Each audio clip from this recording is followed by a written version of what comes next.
nandito na naman ako. So, ngayon, dito ako sa bundok. Ayan. So, alam niyo na kung bakit ako nandito. Kasi, mangunguha ako ulit ng bayabas. So, ayan. Kasama ko yung pamangkin ko. Ayan. So, may kasama din kaming baka. Ayan.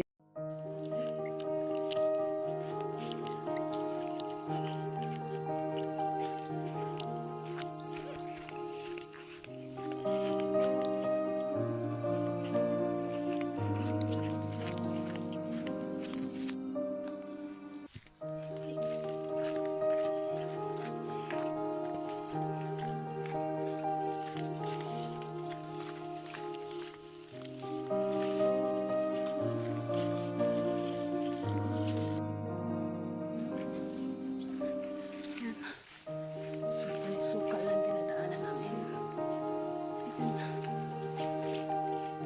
Pero sanay na din kami dito. Kasi lagi namin itong dinadaanan. Pag nagpasto kami ng baka at kalabaw.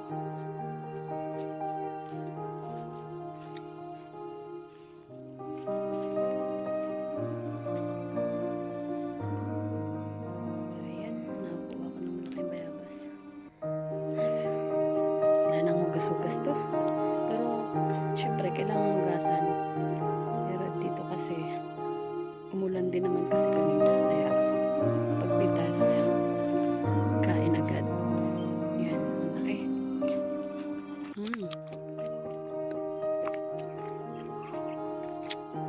Pero balat lang yung kinakain ko. Kasi ayoko ng buto. Are, hirap ng daan. Ayan, nababa na ako dito sa bahay. Ang lambot niya.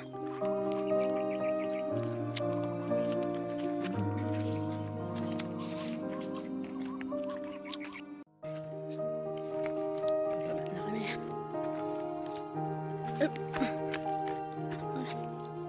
Ang hirap.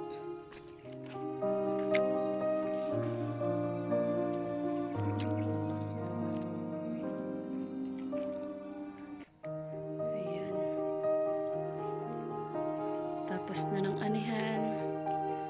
So, kasunod, aararuin na naman yung palayan. Tapos, magtatanim ulit second cropping. Ayan.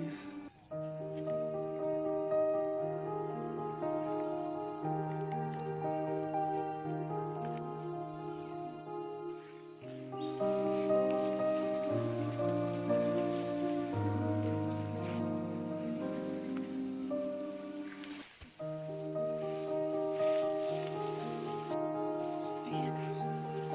Kapag ang daan. Ayan.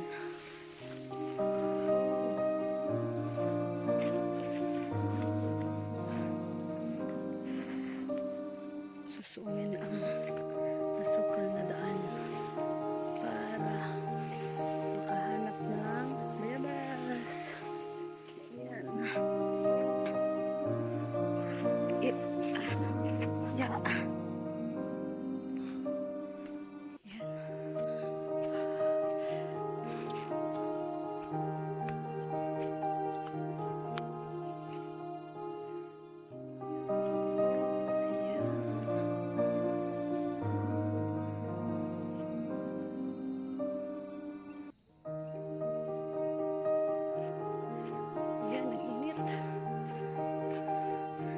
Kailangan na namin umuwi.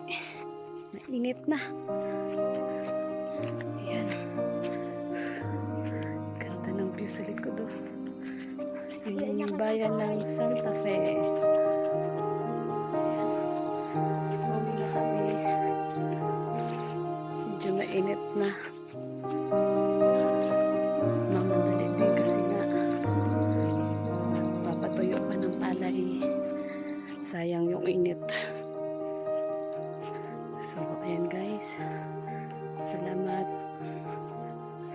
At please subscribe po and please hit the notification bell para updated po kayo lagi. Updated. So, ayan. Medyo malayo pa sa bahay kami kasi maaga kami umalis. So, ngayon, mainit na, mataas na yung sikat ng araw. Ayan. So, yun guys. Maraming salamat sa inyo. Ayan. Nagsisiputukan yung mga pimples ko. Ayan. Okay, so maraming salamat po at sa muli i-subscribe po.